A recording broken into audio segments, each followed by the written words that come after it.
Atatu Brahma Jigyasa Anandamayo Vyasa. Anandamayo Vyasa, Ananda. Probably some of you heard this term. Ananda means bliss or happiness.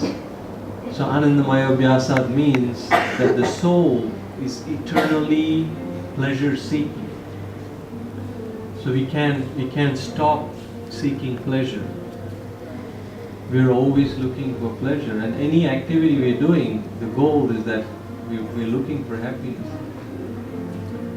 And the soul is eternal. It's ever existing. You can't, like some kind of, through some process of yoga or meditation or philosophy, you can't really extinguish the soul. Some people desire that. Just like a really, really sick person, sometimes he's begging the doctor, oh please, please, give me some injection, let me die. But that's not that's not a healthy state. Like all of you are young and healthy. You know, you want to eat, you want to exercise, you want to go out, you want to party, you know, it's full of life.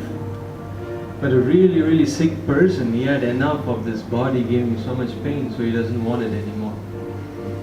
So some people desire like that, oh, life is so problematic, it's like day in and day out, so many problems and sufferings and relationships, and you know, so I can't imagine a spiritual life again with relationship and personality and dealings. So they desire, they want to extinguish the soul or become void or become nothing. But that's good luck, because the soul can be extinguished, or we can't get rid of the soul, it's eternal. But we can learn the art of spiritual happiness. And that art comes from hearing from the right source. It's a beautiful science and the art, because it's like, you know, we all take some kind of authority, whether it's politicians or musicians or newspaper or comedians or parents, or you know, and we're always learning from somebody. But the problem is the authorities that we have, they're generally like imperfect. It's explained that a human being have 4 defects. We have tendency to commit mistakes, we have tendency to cheat, we are an illusion, we have imperfect senses.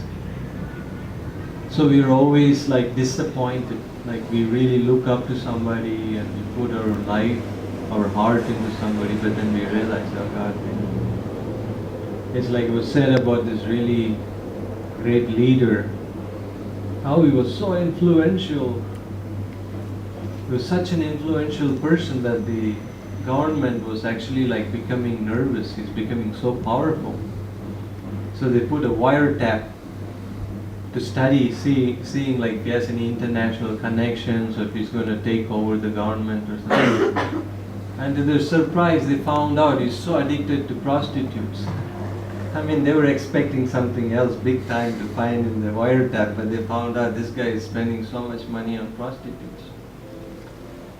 I mean, it's not to be judgmental, I'm just saying, you know, it's like happens again and again. You know, people, they let us down because of these 4 defects that human beings have. But when we get knowledge from a spiritual authority, then you know, we are in the right direction.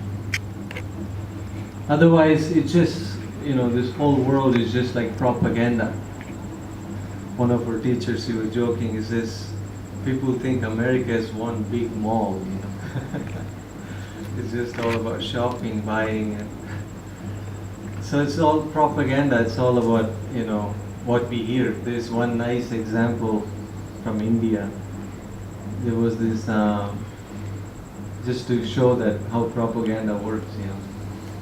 There was this military man. He went to shop in a grocery store, in a small store, and he saw this owner of the store was shaved head, and he was wearing like black robes. So this military person asked the shopkeeper, why are you dressed like this? I never seen you like this. Why do you look so different?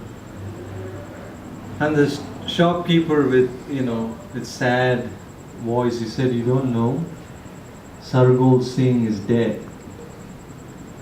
And the military person, he didn't want it to come across like ignorance, so he left it at that, And then he went back to his base, and then he also shaved his head and put on black robes. All his colleagues, they asked him, like, what happened to you? Why you dressed like this? Oh, you don't know? Sargol Singh is dead. So they all put on black robes and shaved their head, and they're all marching and exercising. And the head of these troops, he asked these guys, like, what's happening? Why you guys dressed like this? And they all said in unison, you don't know, Sargol Singh is dead. So the head was also like embarrassed to ask, because so many people are saying this must be a very important person that died, I didn't know, so he didn't want it to be ignorant. So he also shaved his head and put on black robes, and he went to the president. And the president was the first one to ask the million-dollar question. He says, who is this Sargol Singh? What are you guys doing? And the military head, he said, I don't know, I'll find out. So he went to the troops, and then he came down all the way back to the shopkeeper. And they asked him, like, who is this Sargol Singh? It's creating so much disturbance. Tell us. He says, oh, you don't know that he's my pet donkey. He was giving me so much service all these years, and he was carrying so much load, and he was helping me with my laundry and stuff. He was so dear to me. He passed away recently. And the military guy couldn't believe his ears, how he's going to go back and report this to the president, So this is like that, Everybody, like it's explained, if you do something, even if you don't know much and you're in ignorance and you're in illusion, but if you do it with enthusiasm, then people believe you and people follow you. There's this example of this British comedian. His name was Max Linden. He was actually going to a ballroom dance back in the day, where you had to have a dress code and stuff. So sitting down on a park bench, and there were some naughty kids that nailed his coat to the bench. So when he stood up, he just ripped his dress, and it was like, it was exposed, his back was showing, backside was showing. So he didn't know what to do, so he went in the bathroom and he looked, and he was like, it was like embarrassing. But anyway, he went back to the dance floor and he started like dancing so enthusiastically and happy face and like this.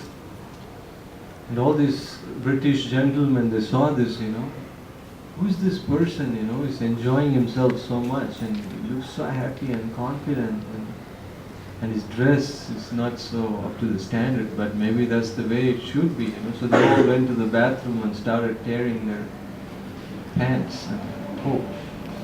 They came back and started dancing. So there's so many examples we can give how propaganda works.